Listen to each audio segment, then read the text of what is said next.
다 같이 성경 말씀을 교독하도록 하겠습니다.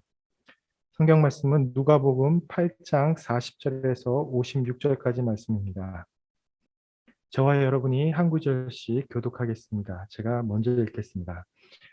예수께서 돌아오심에 무리가 환영하니 이는 다 기다렸음이로라.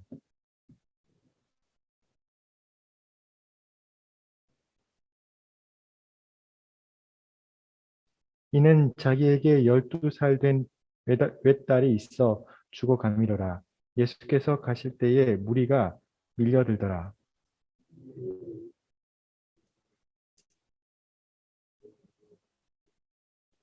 예수의 뒤로 와서 그의 옷가에 손을 대니 혈루증이 즉시 그쳤더라.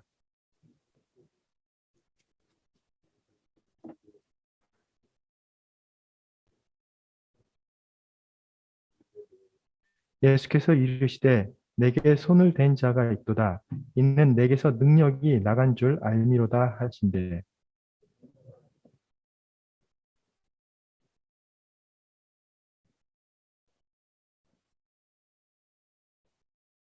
예수께서 이르시되 딸아 내 믿음이 너를 구원하였으니 평안히 가라 하시더라. 정군도 총장님 나오셔서 내게 손을 댄 자가 누구냐라는 말씀으로 말씀 전해 주시겠습니다. 사랑하는 에스라 가족 여러분, 본문은 연속적인 기적을 통해 자신을 나타내시는 누가복음 8장의 세 번째 사건입니다.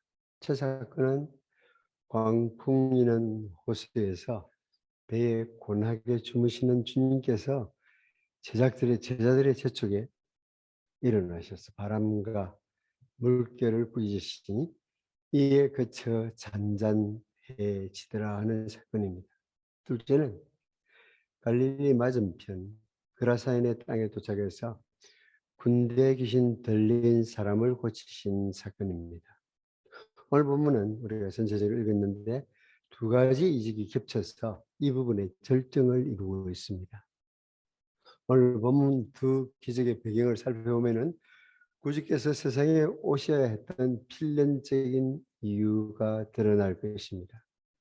사랑하는 예스라 가족 여러분, 세상에는 12살 난 어린 딸로 인해서 근심 걱정에 사로잡힌 아버지가 있습니다. 세상에는 12해 동안 불치의 병에 시달리는 여인이 있는 것입니다. 코로나 아니어도 질병과 죽음이 우리의 삶을 장악해 왔습니다. 죄로 인한 질병과 죽음, 그 고통과 비참이 있는 곳에 예수께서 오셨습니다. 질병과 죽음을 정복하심으로 구주의 모습이 찬연히 드러나고 있습니다.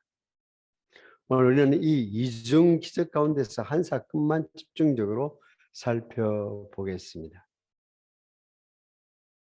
제발 떠나가십시오 하는 그라사인의 거절을 당해서 갈릴리 가버나움으로 돌아왔을 때는 절실한 도움을 바라는 무리들이 기다리고 있었습니다.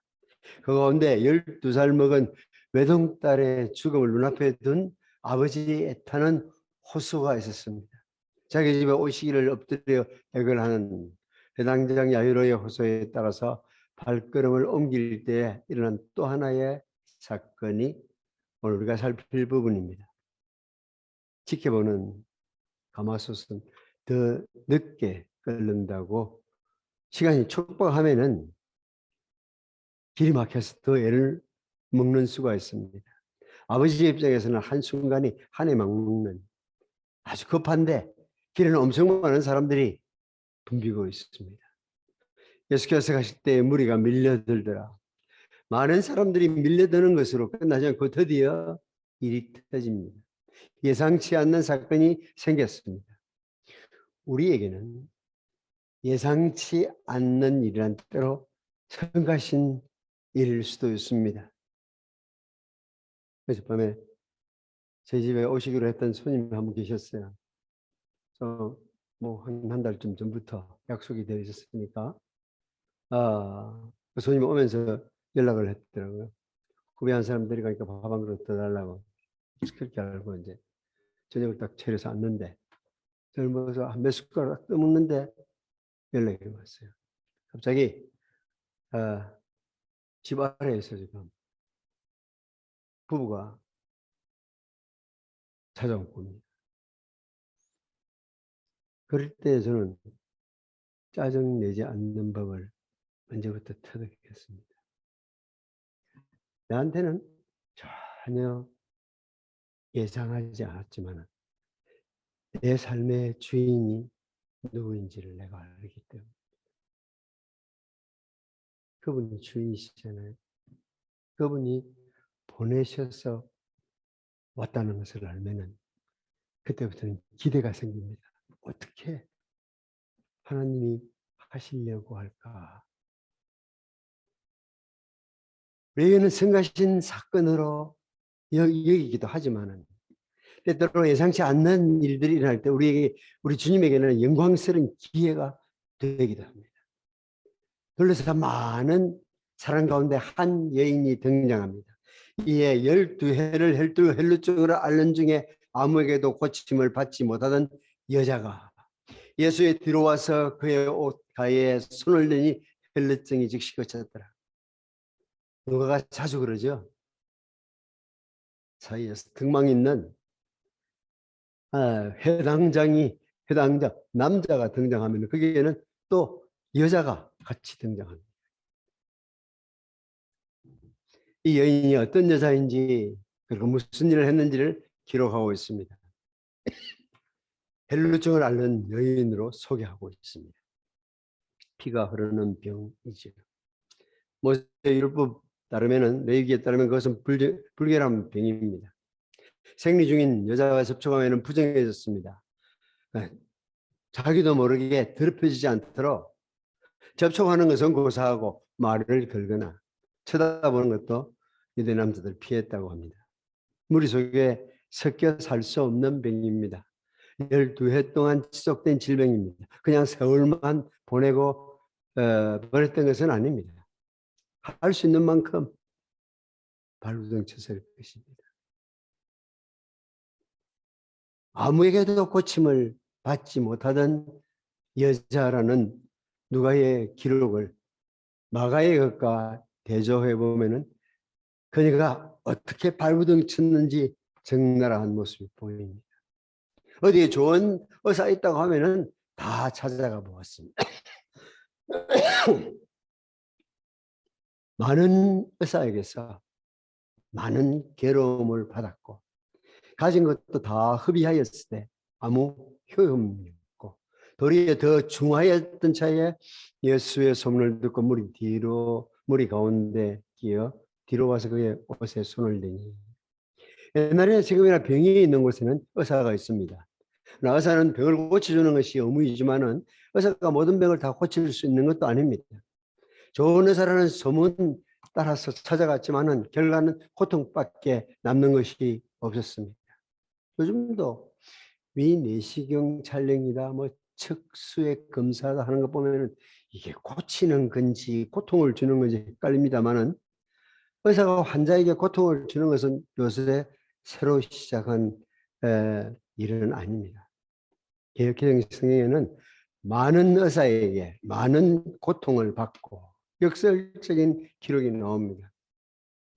많은 의사로부터 많은 효험 대신에 많은 고통만 받았던 가련한 여인입니다.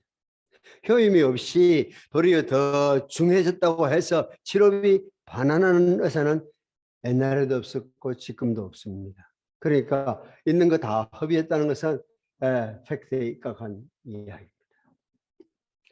보통은 박진감 있게 이야기를 전개해가는 마가는 자세하게 밝힐 때가 있어요. 의사 입장에서 보면 상당히 거북한 이야기인데 자세히 밝힙니다. 근데 의사 누가의 기록을 보면 좀 대조적입니다. 12해를 헬루증으로 앓는 중에 아무에게도 고침을 받지 못하던 여자라고만 기록하고 있습니다.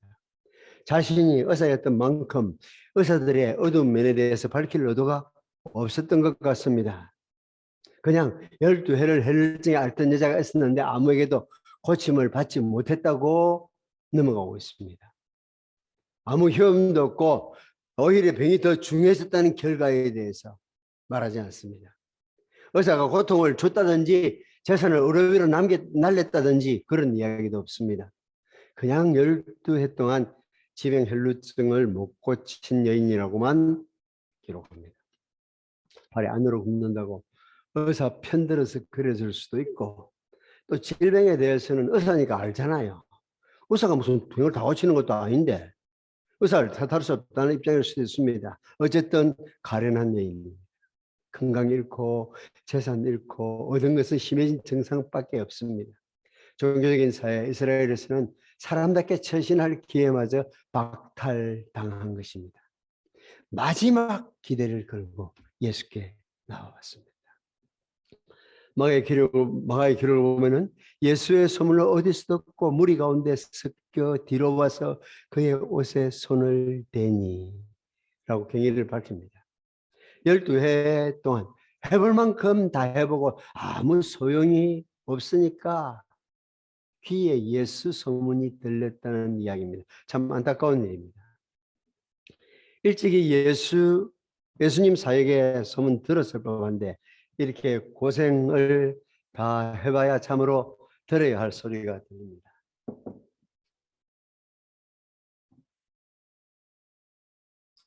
고생하기 전에도 들려야 되는데 우리는 이렇게 고생을 좀 해야 이야기가 귀에 들어오는 모양이에요.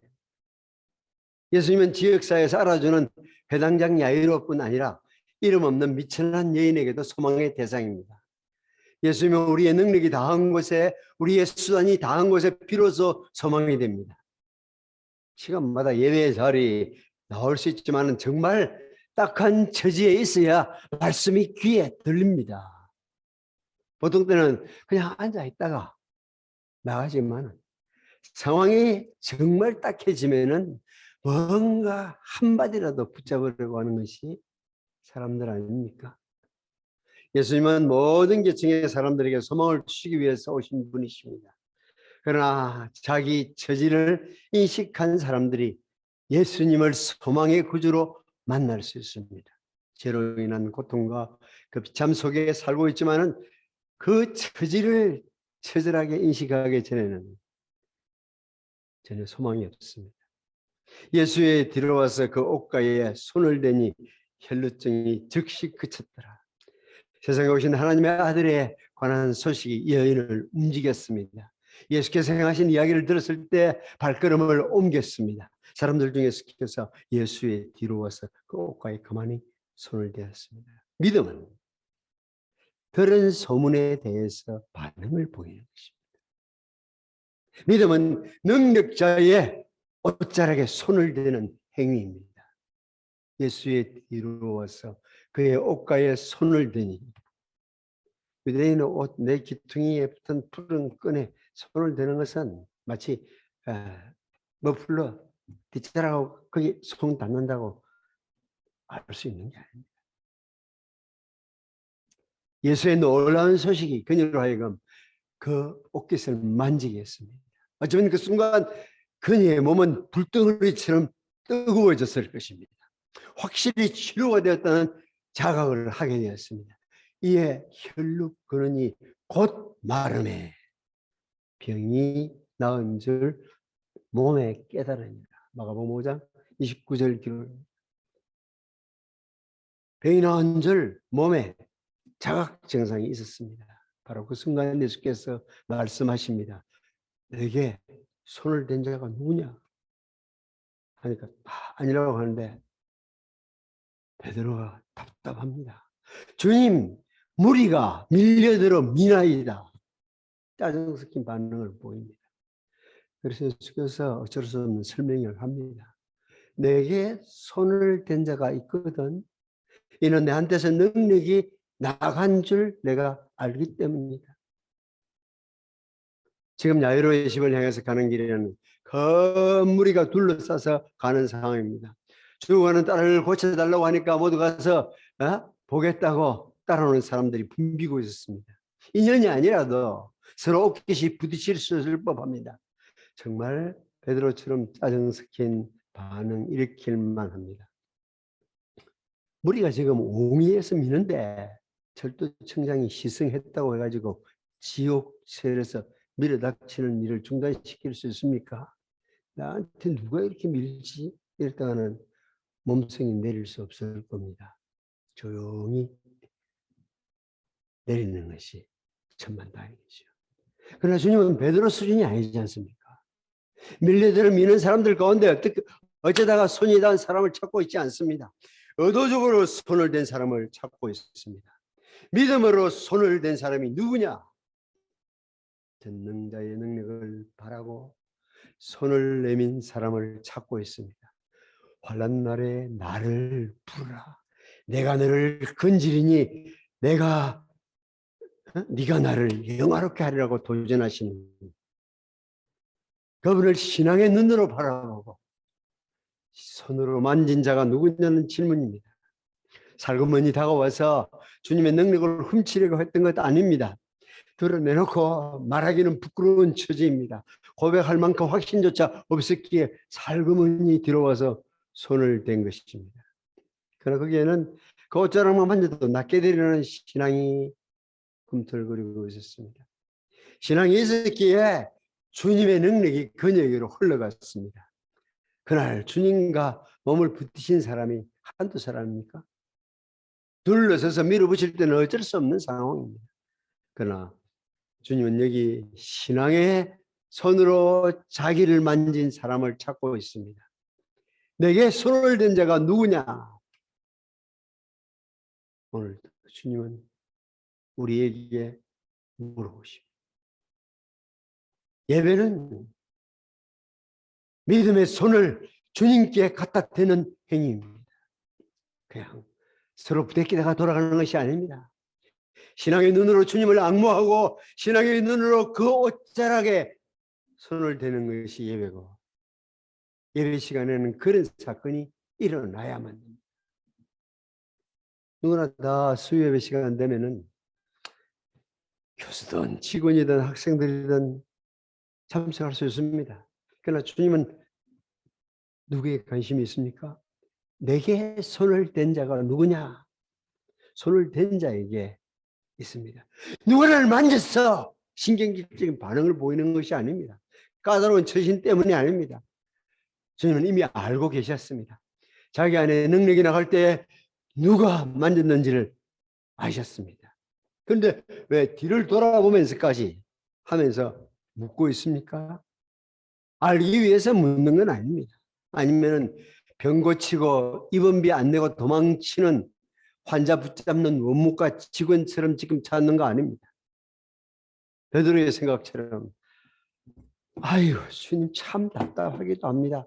사람들이 이렇게 밀어붙이는데 그런 질문을 어떻게 합니까? 베드로 수준이 아니잖아요. 생각이 계셔서 묻는 겁니다. 항상 자기가 잘났다고 생각하면 수치를 당합니다. 혼자서 아이고 주님 무리가 지금 밀려들어 미나이다라고 베드로가 반응을 보입니다.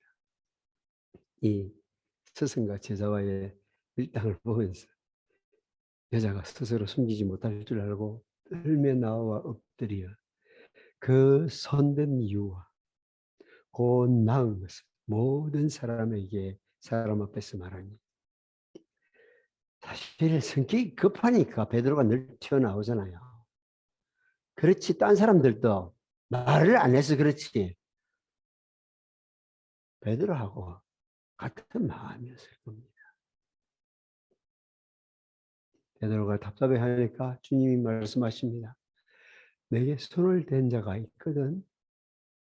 나한테서 능력이 나간 걸 내가 알거든.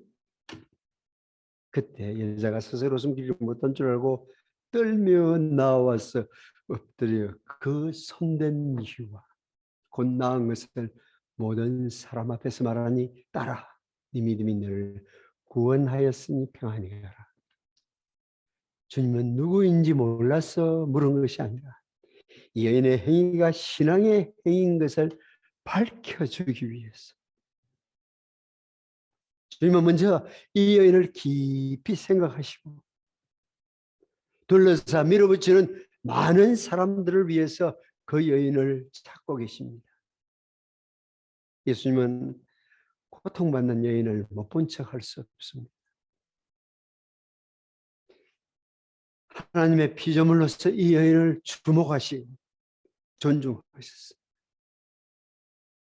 모든 사람은 우리 눈이 주님의 시선으로 바라봐야 할 대상입니다.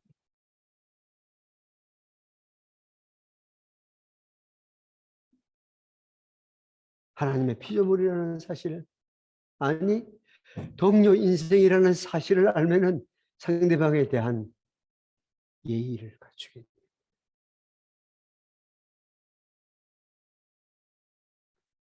우리가 가지고 있는 지위가 결정하는 것이 아닙니다. 그냥 사람이라고 하면 하늘 아버지가 창조한 사람이라고 하면 여러분과 제게 있는 자세는 존중하고 주목해 보아야 할 대상입니다. 스스로 숨기지 못할 줄 알고 떨며 나와 여인이 엎드렸습니다. 왜 손을 대었는지 설명하고 어떻게 나았는지를 고백하고 있습니다. 주님은 본문을 통해서 이 물음을 통해서 이 여인으로 하여금 공적 신앙 고백을 하게 만드신 것입니다. 신앙은 마음으로 믿을 때 이미 성립하는 것입니다. 신앙의 혜택은 마음으로 믿을 때 참여할 수 있습니다. 주님과 우리와의 관계는 마음과 마음이 통할 때 결정되는 것입니다. 그러나 신앙의 고백은 우리의 신앙을 강화시키고 다른 사람에게 유익을 줄 수 있습니다. 참된 간증은 개인의 영혼에 유익할 뿐 아니라 듣는 사람에게도 유익을 끼칩니다. 나아가서 하나님을 영화롭게 합니다. 어제 왔다가 오늘 출근하는 선교사님을 통해서 어머니 이야기를 들었는데 89세인가 나이 많은 우리하고 비슷한 가까운 동네에 있기 때문에 한두 번씩은 만났습니다. 그런데 딸을 통해서 이야기를 들을 때마다 어떻게 그렇게 지혜롭지 늘 그런 감동을 받았던 분입니다. 정말 배우신 것다. 뭐 유명한 사람도 아닌데 한마디 한마디가 어떻게 그렇게 깊숙이 다가왔는지 모릅니다. 그래서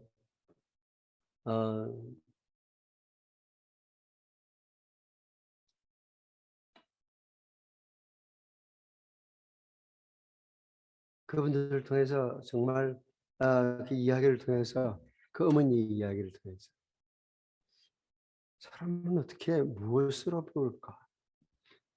남편은 가은이라고 하는 경상북도 어느 동네에서 탄광에서 일을 했고 아내는 젊은 남자들이 들어가서 땅 밑에서 그런 광석을 석탄을 이렇게 구별하는 거, 상중하로 구별하는 그 일을 하다가 폐광되면서 아버지가 아주 엄청 많은 이렇게 퇴직금을 받아가지고 땅 밑에서 석탄만 캐던 사람이 왜 사업을 하려고 그래요? 참 이해가 안 되더라고요. 평생 30년, 40년 이렇게 교사만 했는데 왜 사업을 하려고 그러는지. 그래가지고 성공한 사람 나는 아직까지 못 봤어요. 다 날렸죠. 11년 만에 딸과 접촉이 됐습니다. 아버지가 말로는 나 집에 돌아갈 수 없다고 말하지만 온몸으로 말하는 아버지의 말을 귀담아 듣고 집으로 보냅니다. 돌려보냅니다. 어머니한테 연락했어요. 그러면서 11년 동안 떠돌이 생활을 하다가 돌아가서 5년 같이 지내다가 폐암으로 돌아가셨는데 딸이 내가 선교사 나갈 거니까 언제나 아버지가 나를 위해서 후원해 주세요. 그러니까 그렇게 하겠다 했는데 암 발병되니까 그 며칠을 마지막 숨을 거두는 며칠 동안 어머니의 표현에 하면 그냥 울부짖듯이 밤낮 없이 딸을 위해서 기도하는. 그래서 오늘 그 선교사님이 그러더라고요. 그 아버지의 기도가 응답되어서 울산교회와 자기가 연결되었다. 저는 요즘 작년부터 제 새로운 취미생활 중에 하나가 CBS를 통해서 새롭게 하소서를 보는 겁니다. 특별히 이런 겨울에는 아침에 운동하기가 너무 춥잖아요. 저녁에 하려니까 저녁에 빨리 캄캄해지잖아요. 그러니까 결국은 텔레비전 켜놓고 새롭게 하소서를 아침에 한 편, 저녁에 한 편, 한 40여 분짜리를 들으니까 약 한 7천, 8천 번은 됩니다. 그래서 하루 8천 번 이상을 늘 걷는데요. 그러면서 감사하고 있습니다. 마음속에 하나님 정말 감사합니다. 나는 에스라를 통해서만 일하는 줄 알면 너무 절망적인데 하나님은 여기저기에서 전혀 우리하고 상관도 없는 사람들을 통해서도 계속 일하시네요. 전능하신 하나님만이 나의 삶의 희망입니다. 그러면서 어떤 예배보다도 더 은혜를 받습니다. 그래서 그 PD들한테 제가 편지 쓰려고 하고 있어요. 당신들 하는 사역 그거 결코 하찮은 사역 아닙니다. 당신들이 하고 있는 사역은 누구의 영혼을 살리는 우리에게 전능하신 하나님이 어떤 분인지 아직도 알려주는 그런 중요한 일을 여러분들은 하고 있습니다. 하고 싶은데 이게 시간들이 사실 잘 나질 않아가지고 쩔쩔매고 있습니다. 지금도. 참된 간증은 개인의 영혼에 유익을 할 뿐 아니라 듣는 사람들에게도 유익을 끼칩니다. 나아가서 하나님을 영화롭게 합니다. 사랑하는 예스라 가족 여러분, 내게 손을 댄 자가 누구냐고 주님이 물으신다면 여러분의 대답은 무엇입니까? 지금 제가 안 했어요. 저는 그런 짓 안 했어요.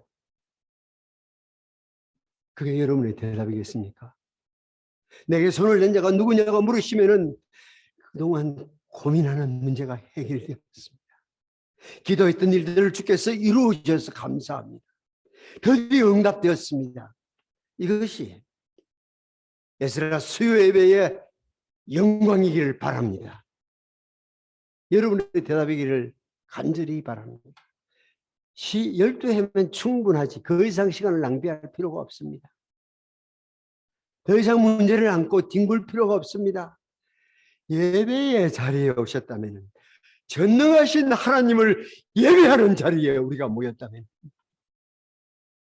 그분을 바라보고 그분을 경배하는 자리에 우리가 나왔다면 무슨 고민을 또 가지고 나가시려고 그럽니까?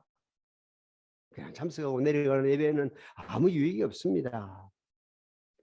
예수 그리스도께서 누구신지 우리가 알고 있다면 이 본문은 그때 이야기로 끝나게 해서는 안 됩니다. 반주하는 김성환 전도사님 보면서 여인이 내 눈에 들어온 것뿐만 아니라 전도사님 함께 기도하면 좋겠어요. 하나님 한번 만져주십시오.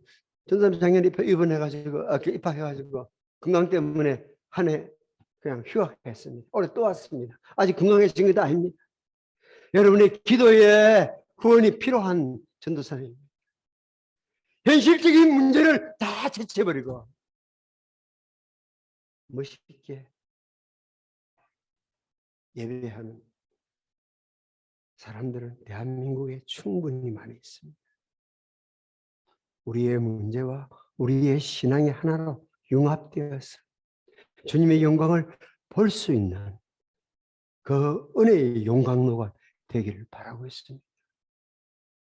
그렇다고 뭐 여러분이 저를 바라보면서 무슨 또 신유의 은사를 가진 사람이 아닌가 하고 바라보지 마십시오. 저는 한 번도 그런 은사를 행사해 본 적이 없습니다. 첫 번째 전도사로서 시골 교회 갔는데 배가 아프고 문제가 생겼는데 그 마을에는 이제 침을 놔주는 분이 그 다른 신과 접신이 되어 있는 사람이더라고요. 전도사가 그 사람한테 아픈 걸 가지고 나갈 수 없어서 혼자 교회당에서 몸부림쳤던 적이 있습니다. 그래서 깨끗해진 경험은 있지만 그렇게 내가 손을 머리에 얹는다 그냥 벌떡벌떡 사람들이 낫는 건 한 번도 본 적이 없습니다. 내가 믿는 하나님은 오늘도 내일도 전능하신 분인 것을 믿습니다. 괜히 고쳐줄 수 없는 의사 만나서 재산 낭비하고 건강 악화시키는 세월 보낼 필요가 없습니다. 괜히 여기 1년 2년 와가지고 또다시 시간을 보내버리고 마는 세월만 낭비하는 학우들 되지 않기를 바랍니다. 에스라 아니라도 여러분의 등록금 받아낸 학교들 많이 있습니다.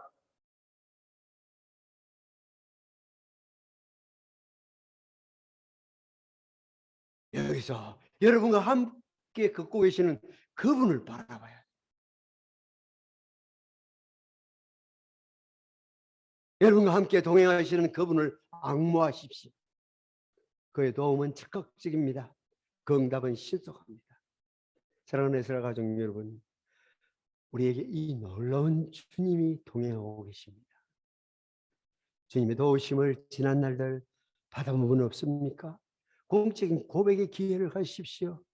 지난 세월 우리의 삶 속에 깊이 다가오신 주님을 고백하면 자신과 남을 위해서 유익한 기회가 될 것입니다.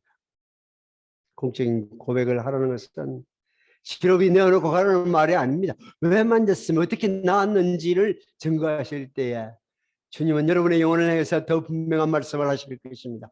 딸아, 네 믿음이 너를 구원하였으니 평안히 가라. 자애로운 아버지처럼 우리 마음에 평강을 주시는 분입니다. 우리의 가냘픈 신앙을 칭찬해 주시고 격려해 주십니다. 치료의 원인이 어디 만진 그 손가락에 있었겠습니까? 그렇지만 믿음으로 만진 그 손가락을 인정해 주십니다. 따라 네 믿음이 너를 구원하였으니 평안히 가라고 격려해 주십니다. 이 평안은 하나님의 평안입니다. 치유받은 것뿐만 아니라 하나님과의 관계가 새로워졌습니다. 육신이 새로워진 것을 느꼈을 뿐 아니라 이제는 그 영혼을 향해 선포하시는 하나님의 음성을 듣습니다. 몸이 나은 것에 머물지 않고 마음이 치유된 것에 주님은 인식시켜 주시고 있습니다. 신체의 치유를 넘어선 영적인 건강까지 회복되었습니다. 평안히 가라. Go in peace. peace라는 말은 하지만 유대인들이 사용하는 샬롬이었을 것입니다. 샬롬이 의미하는 모든 축복을 주님은 선언하고 계십니다. 마음으로 믿으면 구원을 얻지만 입으로 고백하면은 구원받은 백성들과 교제가 시작될 수 있습니다. 고백하기 전에 그 여자의 병은 이미 나았습니다. 혈루의 근원이 곧 말랐다고 마가가 기록하고 있습니다. 사제는 마음속에서 시작되었지만 고백을 통해서 성도들과 더불어 교제의 삶을 시작합니다. 이 선언으로 말미암아 이제 그녀는 공동체 속에서 살 수 있는 사람이 되었습니다. 하나님을 만난 이들은 그래서 반드시 신앙 고백을 하고 세례를 받을 필요가 있습니다. 미래를 두려워하지 마십시오. 어떻게 내가 주님을 믿는다고 고백한 것처럼 그렇게 살아갈 수 있을지에 대해서 두려워하지 마십시오.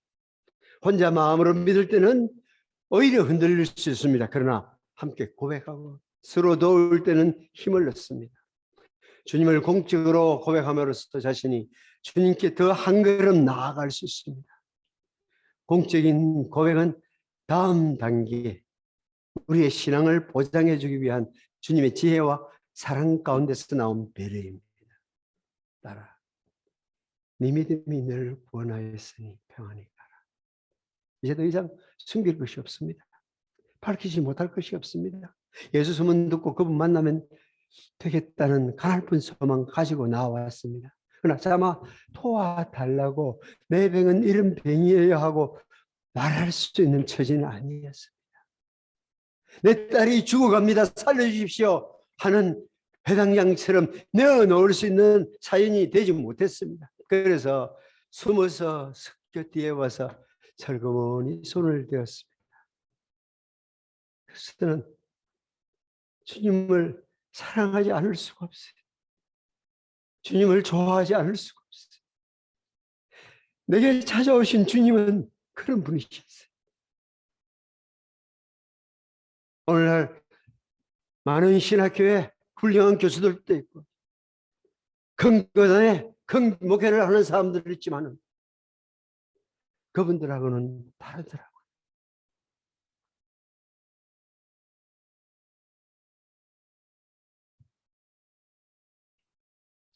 정말 내가 아는 선교사 중에서 아주 까칠한 사람이 있어요. 이름을 공개할 수는 없지만 그분이 대한민국에 모모한 교회 목사들 안 만나본 사람이 없어요. 그러나 아무하고 교제하지 않습니다. 그런데도 제가 교제가 계속된다는 것이 얼마나 감사합니다.